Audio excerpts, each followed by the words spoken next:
So before we start, remember to like, share, subscribe. Are you subscribing right now?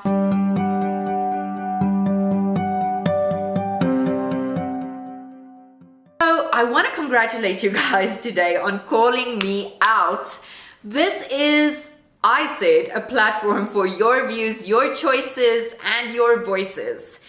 And I have received an immense amount of comments through social media, my website, these YouTube channels, and everybody is asking me to please do an episode on anxiety and how you deal with anxiety in the business environment, you know, setting up your career goals, going after what you want, etc. So now I have realized that I'm really being put on the spot here, and I need to come forward, be honest, and share my vulnerable side, because I ask you guys to do that on a weekly basis. So if you know me at all, if you've been to my motivational speaking sessions, my seminars, programs, or if you have interacted with me through mentorship, coaching, and any other platforms, you know that I deal with generalized anxiety disorder, or GAD.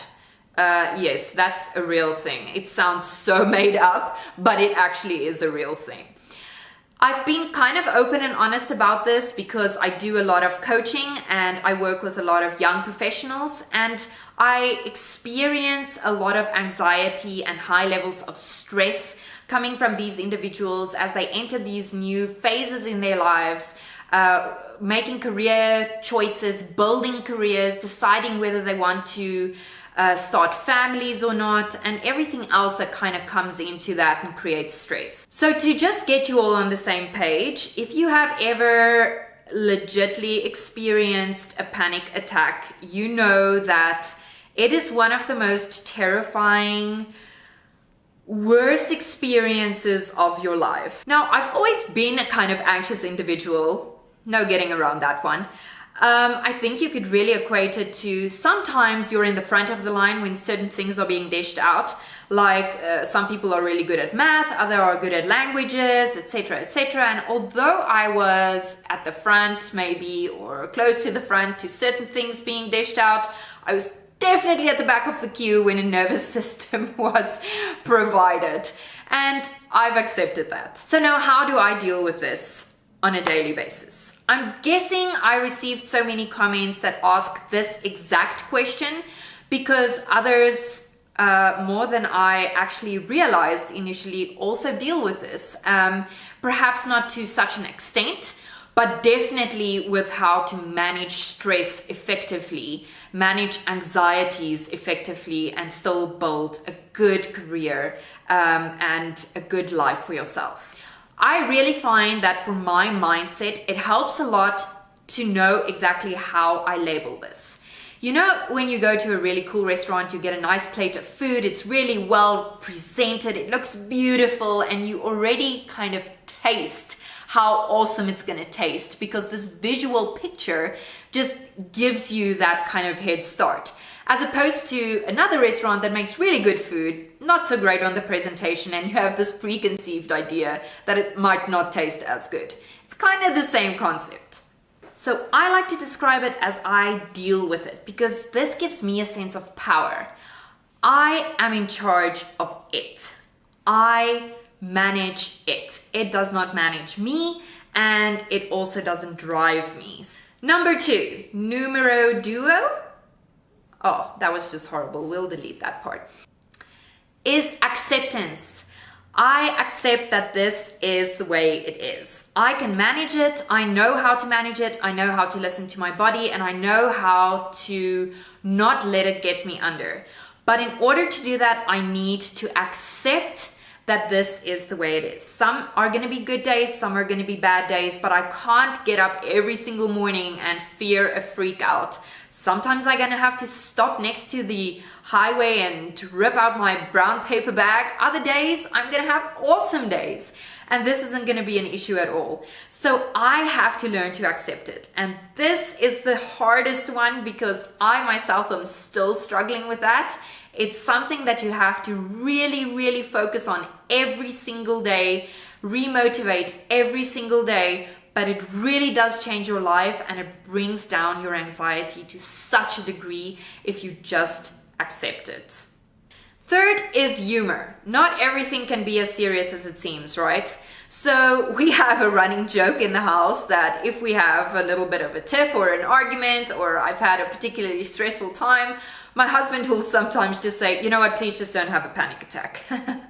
And some people may think this is really insensitive, but I think it's really awesome because it really just takes the stress out of the situation and it makes it a little bit lighter so that it's not always this kind of heavy thing hanging over you. It's really something you can laugh about and to kind of just build from there. It just gives you a positive platform to run from. And the last one, how do I integrate this into business?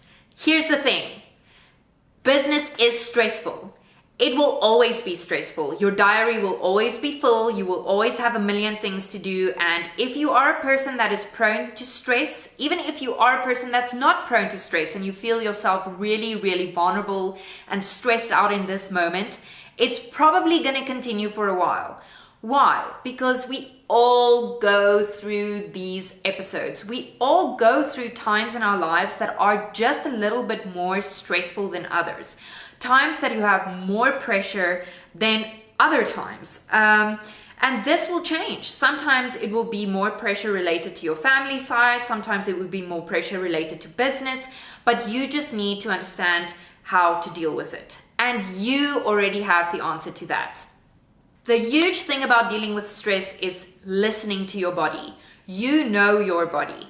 You know what your body is telling you. So for me, for example, if I know that I am really getting to a not so great point and I've been stressing a little bit too much, I usually start to get the shakes, or I start to feel the constriction kind of in my throat and it really kind of builds up. Or another sign for me is that I start to not really sleep well at night. I wake up a lot or I sleep long hours, but the quality of my sleep isn't great. So for you, it may be different. You have to tune in and you have to listen to your body. You know what the triggers are and you know when you are stressed. And then it's up to you to take a minute to pause and to say, whoa, okay, I acknowledge I'm in this space, I'm at this point, and I need to make a difference. I need to switch direction, I need to make a change in my calendar, I need to make a change in my planning, because this is leading to a bad place. Your quality of work starts slipping. You're probably taking longer to do things that wouldn't have taken you so long in the first instance. You're probably trying to multitask, which means that you're so stressed, you're just thinking, okay, I need to do this, I need to do A, B, C, D, E. Everything needs to happen at once, and I need to make everything a success, and everything needs to be 100%.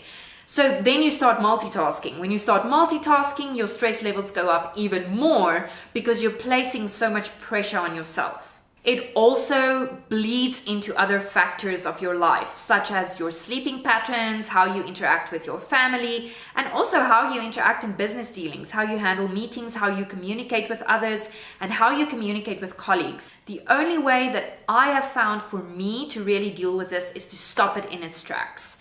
Identify and recognize when it is spiraling out of control and immediately hit the brakes and readjust, refocus, reprogram, and go from there. The last thing I want to say, and this is something that is really the truth, but not something that we want to hear when we ask this kind of advice, and that is that it's okay. So you didn't achieve everything you wanted to achieve in this year or in this 6 months or in this 8 months, whatever it may be. You will get there. The fact that you're so stressed and the fact that you place so much pressure on yourself should actually be something that you sit back and congratulate yourself for. Give yourself a tap on that shoulder, because this means that you are so committed and so driven and so focused on realizing your goals. You are prepared to put such an amount of stress and pressure on yourself. You care so much that you stress about it because this means so much to you. So you're already there. You're already doing all the right things. Now it's just time and managing it effectively. Obviously, this will take a little bit of work on your part because you're going to have to sit down, be brutally honest with yourself, really choose what's important to you, and really choose what you're going to focus your energies on. The last thing on this I want to say is don't worry.